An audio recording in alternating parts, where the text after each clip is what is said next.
A couple of years ago, I came across the JSON System of fly tying. This is a system set up by a gentleman called Claes Johansson. I shall put a link to his website in the description below. Mr. Johansson uses this system to tie some very realistic and beautiful looking flies. This tying is not intended to be a realistic imitation.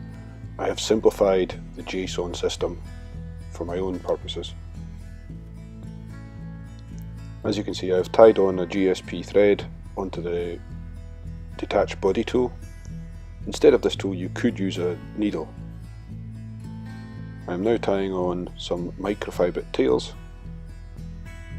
which were cut to length and the ends melted to hold them together.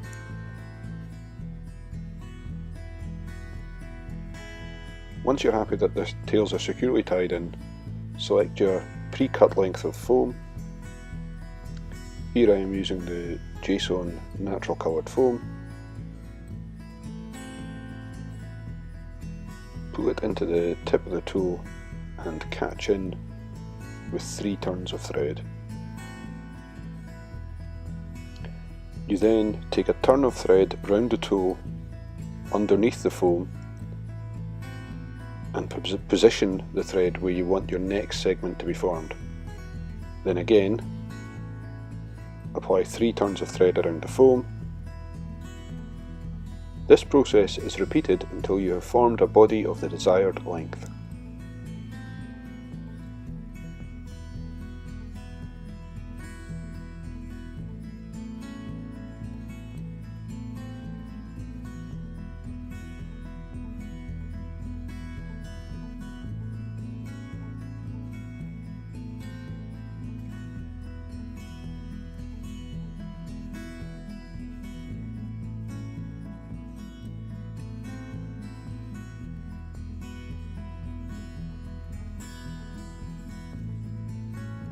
Once you have created a body of the desired length,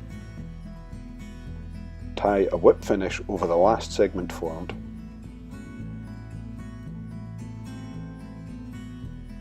Pull the thread tight and trim off the waste ends of thread.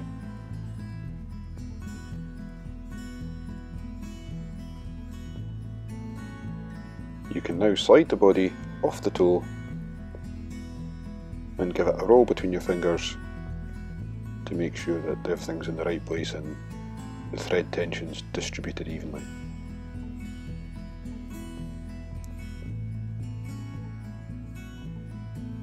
You can also start to position the tails, spread them out so that you're happy with the way they lie at this point.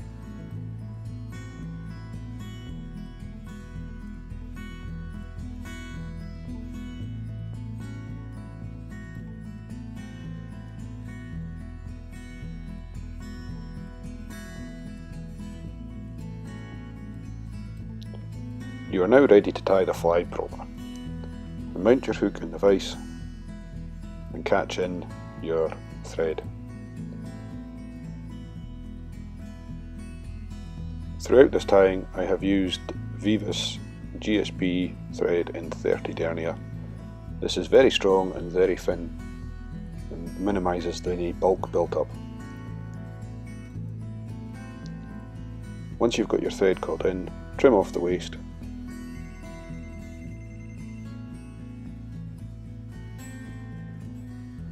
And then catch in your wing post. Here I am using Aero Dry Wing.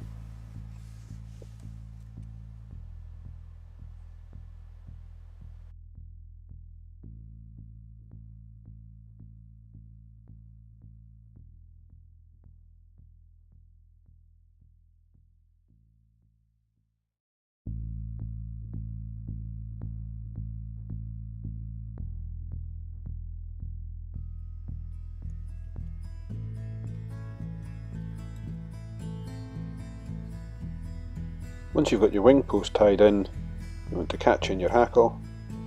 Here I'm using a dark barred ginger.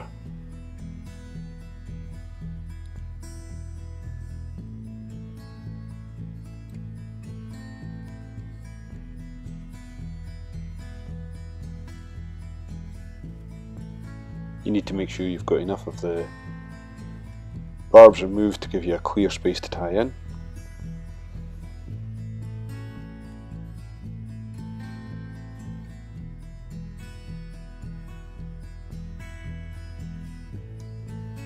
Once you've got the hackle caught in, you can post the wing catching in the hackle with it.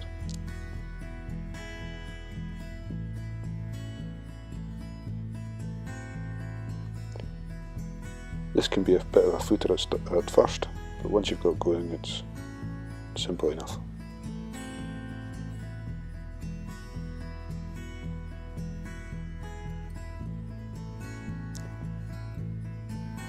Bring your thread back down, tidy up, make sure you've got the hackle caught in properly, and then break off the waist end. We want to take the thread to the back of the fly where we're going to tie in the detached body. You don't want to go too far around the bend of the hook.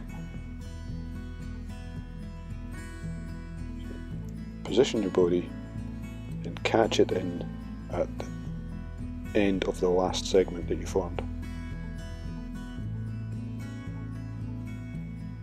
So you don't create an additional segment, you just catch in the last one that was formed when you tied the body initially. This creates a strong tie-in point, and you can now remove the waist ends of foam. Don't cut them too close, but equally you don't want to leave too much bulk. The strength of the GSP thread comes into play here, as you can really bind down and apply some tension to the waist ends to really minimise the bulk. It's also worth mentioning that the JSON foam is very tough, and you don't need to worry about cutting through it with the GSP thread.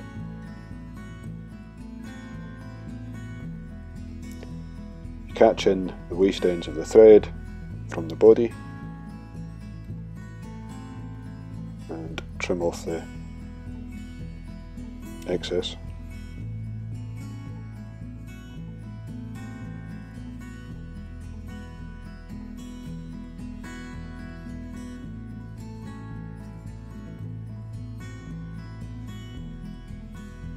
If necessary, you can tidy up with a few wraps of thread.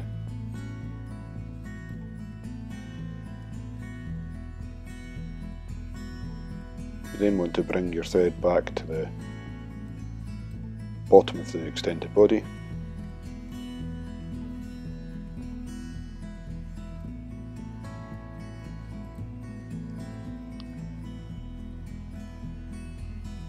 You're now ready to dub the thorax of the fly. For this, I am using Andrew's Scruffy buzzer dubbing. This is an excellent product and can be found on Facebook if you want to get some.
Once you've got the thorax dubbed, whip finish at the eye,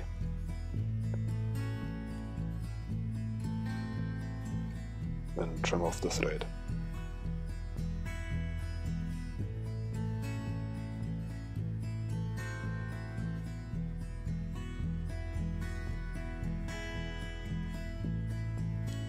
And then add a bit of varnish to secure the tie off.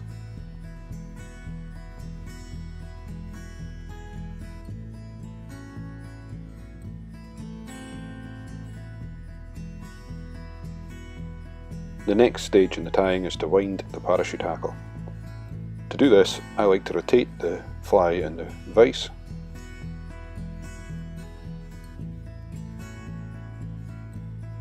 I find this gives you better access to the post and a clearer area to work in.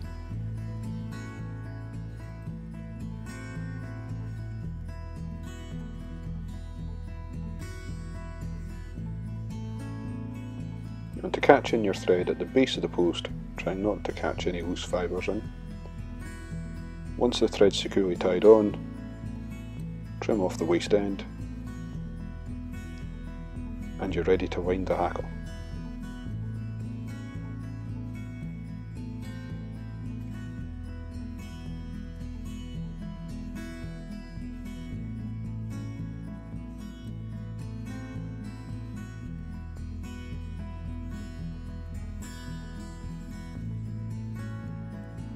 It can sometimes be a little awkward to get the hackle started, as it can have a tendency to slip off the flexible wing post.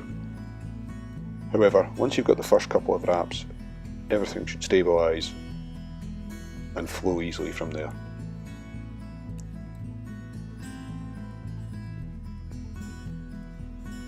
The number of turns of hackle you want will depend on the size of fly you're tying. Once you're happy, catch in the hackle with a few turns of thread. I like to apply 2 turns above the hackle and then another 2 underneath, taking my time to avoid catching any barbules.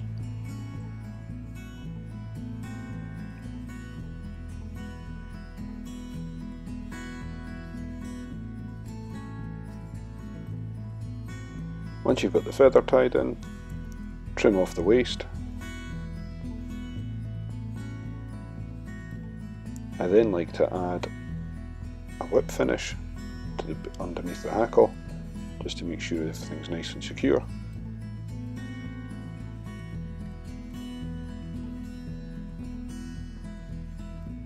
Again, take your time to make sure you're not trapping any of the feather to the side of the fly.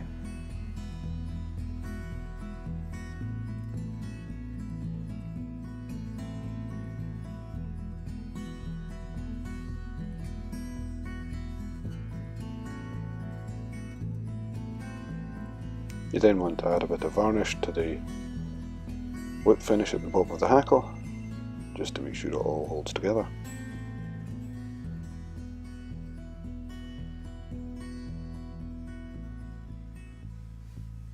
Then reposition the fly in the vise the right way up and trim the wing to length.